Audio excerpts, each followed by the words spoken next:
Shalom frères et sœurs en Christ, nous sommes heureux de vous savoir nombreux suivre cette émission et nous bénissons le Seigneur pour vous avoir disposé, ce n'est pas un hasard.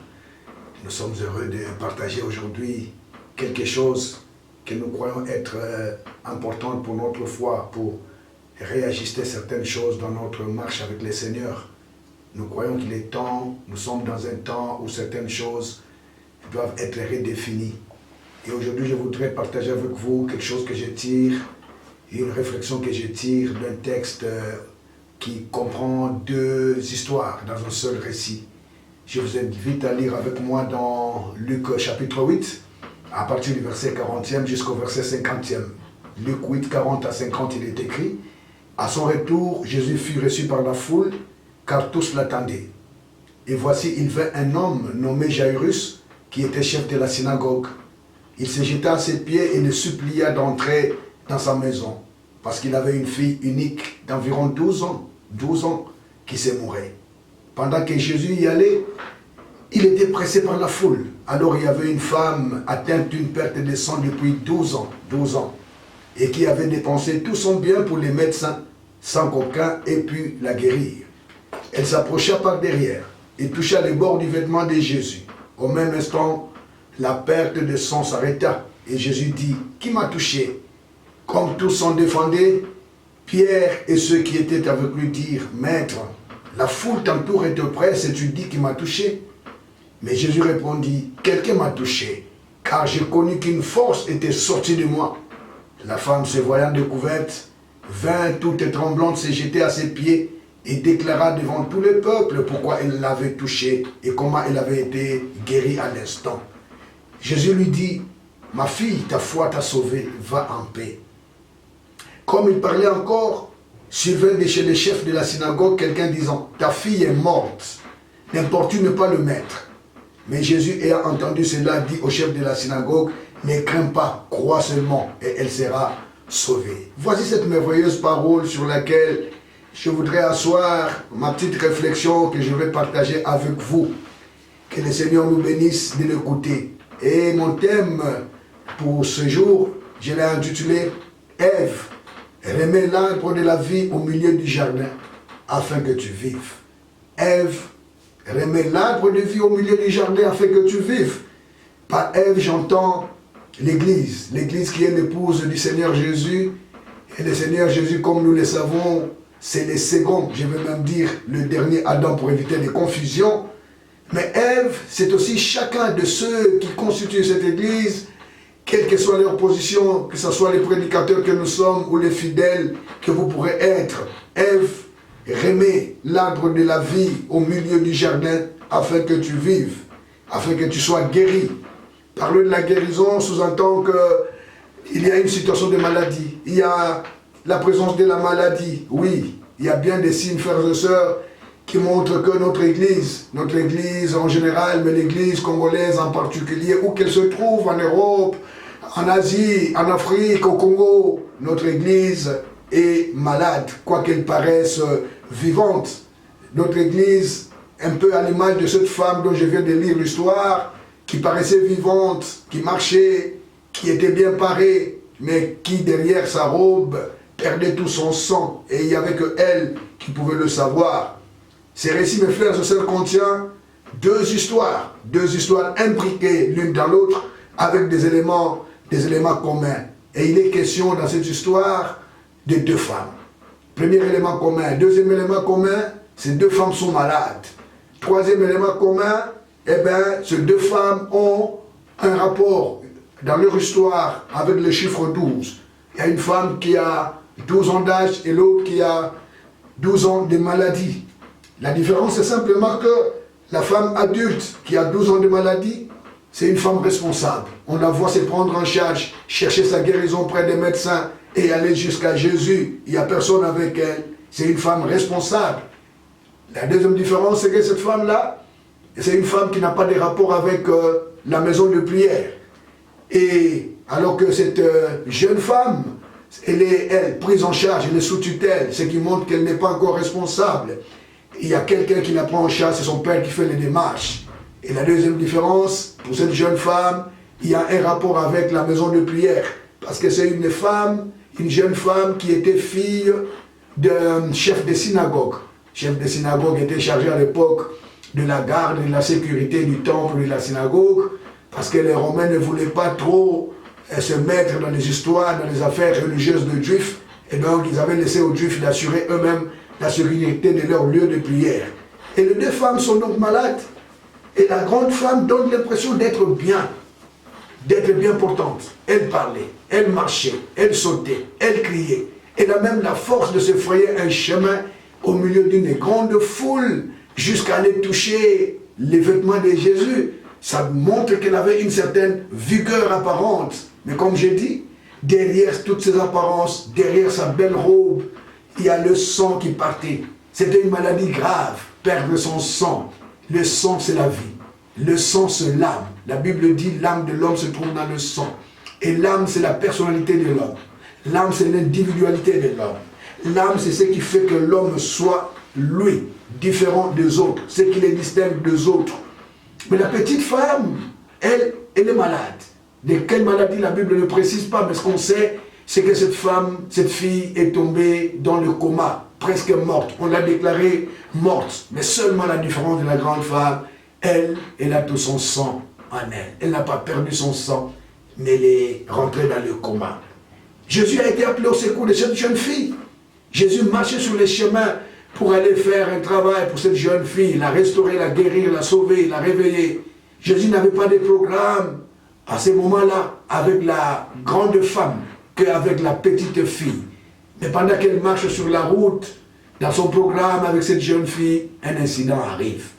Un incident arrive parce qu'il y a une femme l'a touchée, Jésus s'est arrêté et il a pris du temps pour parler avec cette fille et en finir. Et la fille était guérie, la femme était guérie. Et quand Jésus a fini de parler avec elle, Jésus a fermé cette parenthèse. Et Jésus a continué sa route première jusqu'à aller réveiller cette jeune fille pour laquelle il avait déjà commencé à marcher.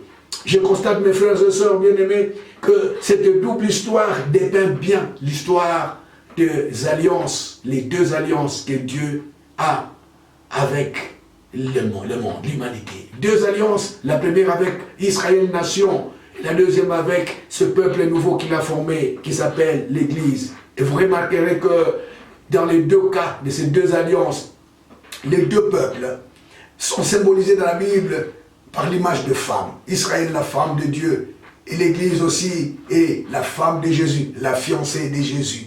Vous remarquerez aussi que dans ces deux alliances, tous les deux peuples ont dans leur histoire un rapport avec le chiffre 12, comme dans notre récit.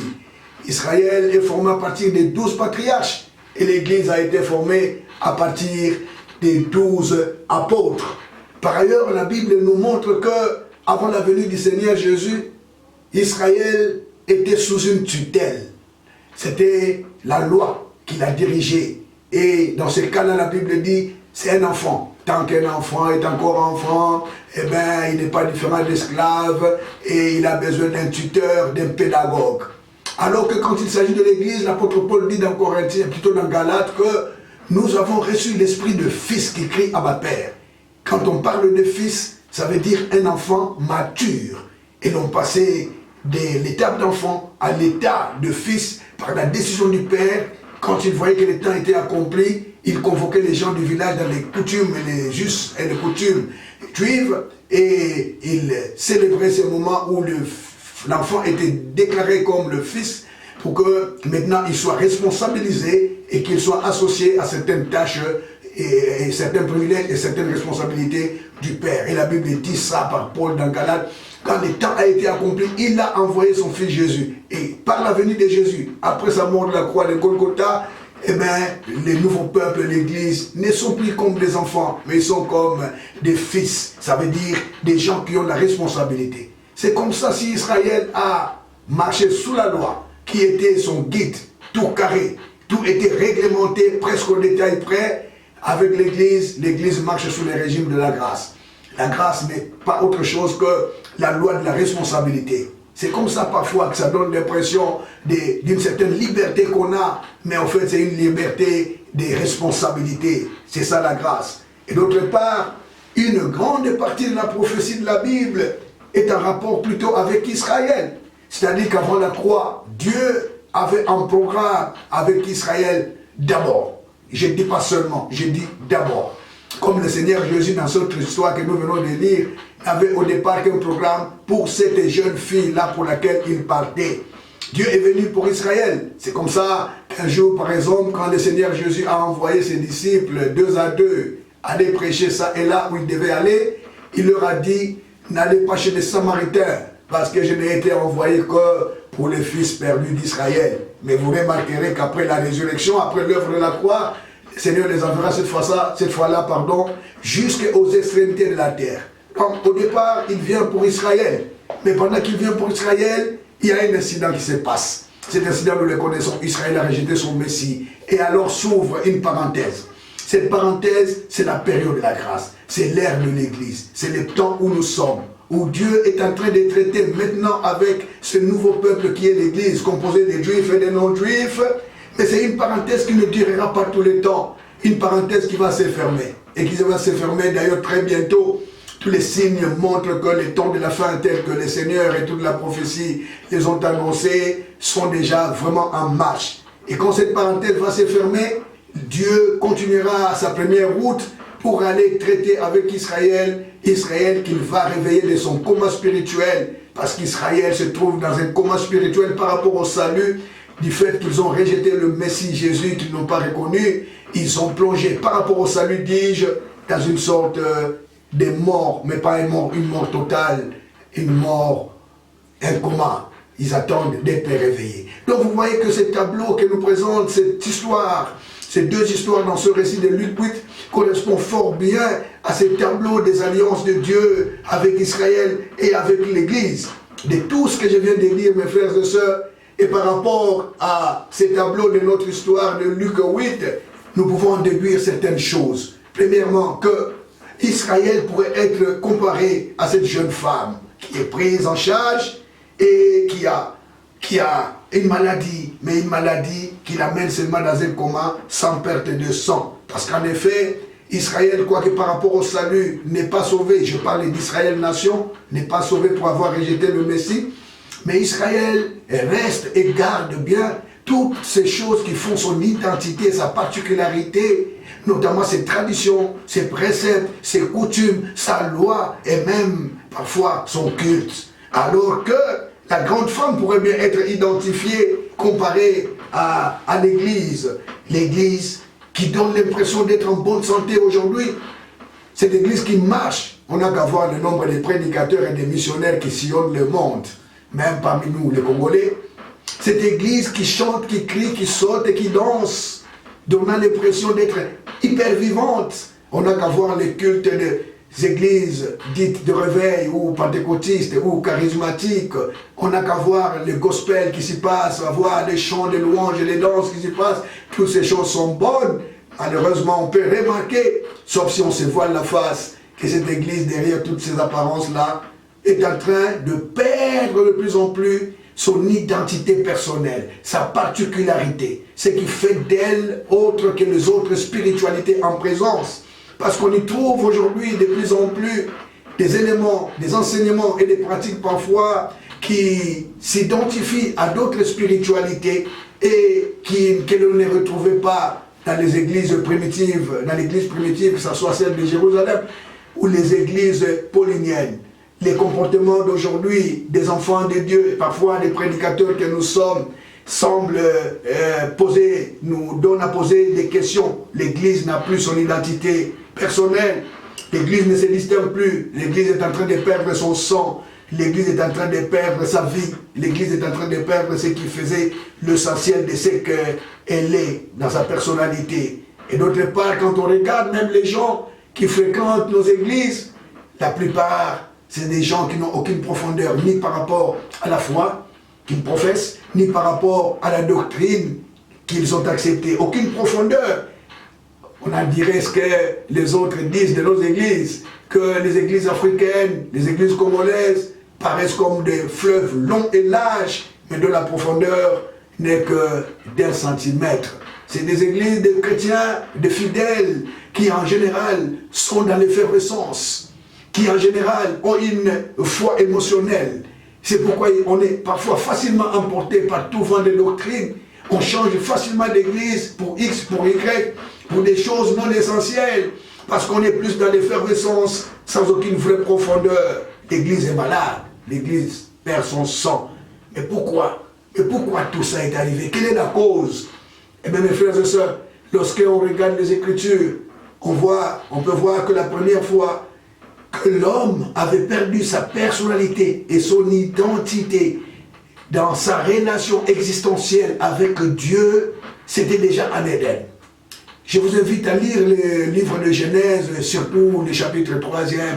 Vous verrez que l'homme, quoique continuant toujours à écouter la voix de Dieu, quoique l'homme continuant toujours à rendre un culte à Dieu, il a adoré Dieu par Abel, par Caïn, ils ont donné même des sacrifices à Dieu. Mais cet homme n'avait plus son identité, cet homme n'était plus dans une bonne relation avec son Seigneur, cet homme avait perdu l'essentiel. Mais pourquoi cela était arrivé? Si on peut voir les causes de ce qui ont amené en Éden l'homme à perdre son identité, mais il continue à écouter Dieu, la voix de Dieu. Il a entendu, tout en se cachant dans sa nudité, voir Dieu lui parler. Ah non, où es-tu? Il a continué à donner des cultes avec sacrifice par Abel et par Caïn.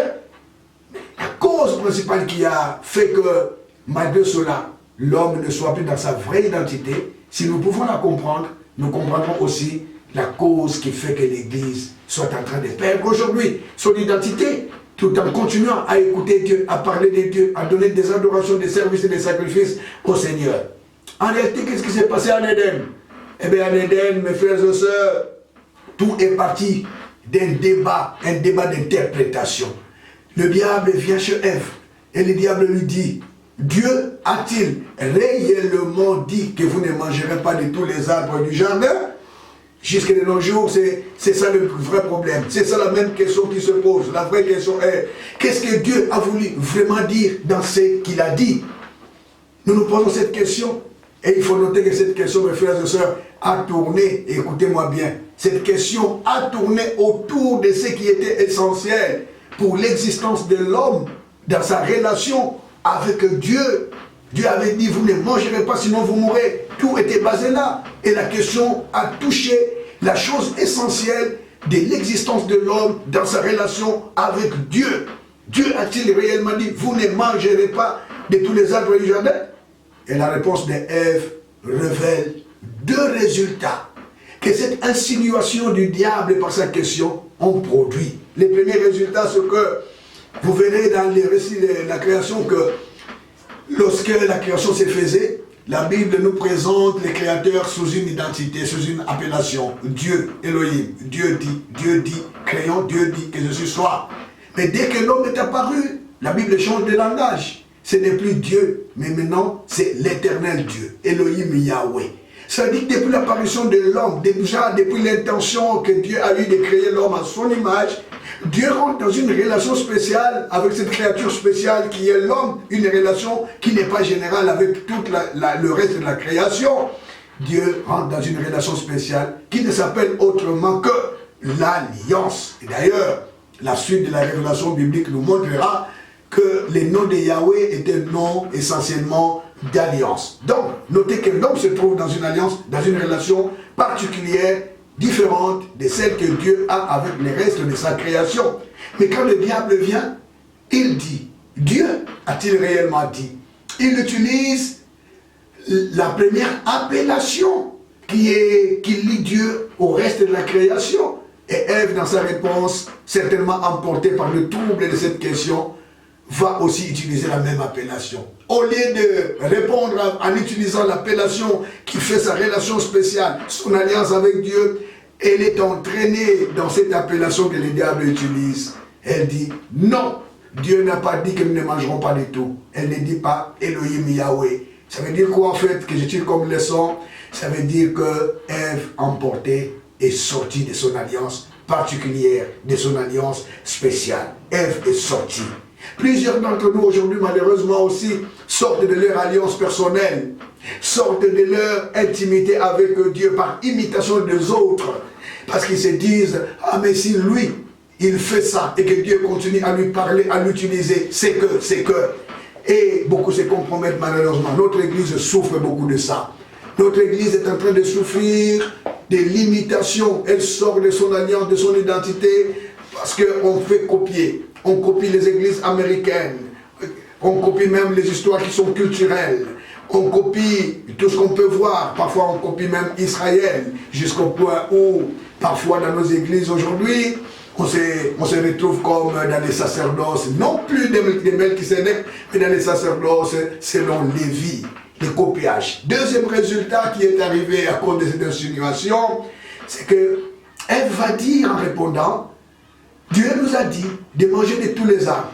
Mais quand dans l'arbre de la connaissance du bien et du mal qui est au milieu du jardin, frères et sœurs, quand vous comparez avec ce que Dieu avait dit dans Genèse chapitre 2, au verset 9, la Bible dit Dieu leur a donné pour nourriture tous les arbres qui portent des fruits et l'arbre de la vie qui est au milieu du jardin. Vous voyez, Dieu avait mis au milieu l'arbre de la vie. Mais quand Ève poussée, bousculée dans son raisonnement, dans ses pensées, par ces insinuations du diable, par cette question un peu qui voulait créer la confusion, parle, Ève dit, c'est l'arbre de la connaissance du bien et du mal qui est au milieu. Il y a, dans un espace, il n'y a jamais deux milieux, il n'y a qu'un seul milieu. Si donc pour Ève, c'est l'arbre de la connaissance du bien et du mal qui est au milieu, alors pour Dieu, c'est l'arbre de la vie qui avait placé au milieu, et qu'il n'y a qu'un milieu, ça veut dire que mes frères, Ève, dans sa pensée, avait déjà enlevé du milieu du jardin ce que Dieu avait placé, c'est-à-dire l'arbre de vie. Et elle l'a remplacé par quelque chose provenant de ses propres raisonnements. C'est pourquoi j'ai dit aujourd'hui dans mon message, Église, remet l'arbre de vie au milieu du jardin. Ève l'a déplacé. Pourquoi Ève le déplace? Et c'est parce que Adam, et entendez, par Adam ici je voudrais imager les serviteurs de Dieu que nous sommes. Est-ce que c'est parce que Adam ne l'a pas très bien instruit? Est-ce que parce qu'Adam n'a pas bien expliqué les choses? Parce que quand Dieu donnait ses instructions, Ève n'était pas encore là, Ève n'était pas encore créée, Ève les a reçues certainement. Serviteurs de Dieu, nous avons une grande responsabilité. Quand Dieu nous appelle, il nous dit des choses. Les fidèles que nous avons aujourd'hui n'étaient pas là quand nous avons rencontré Dieu dans son appel. Sommes-nous capables de rendre fidèlement les choses que Dieu nous a données?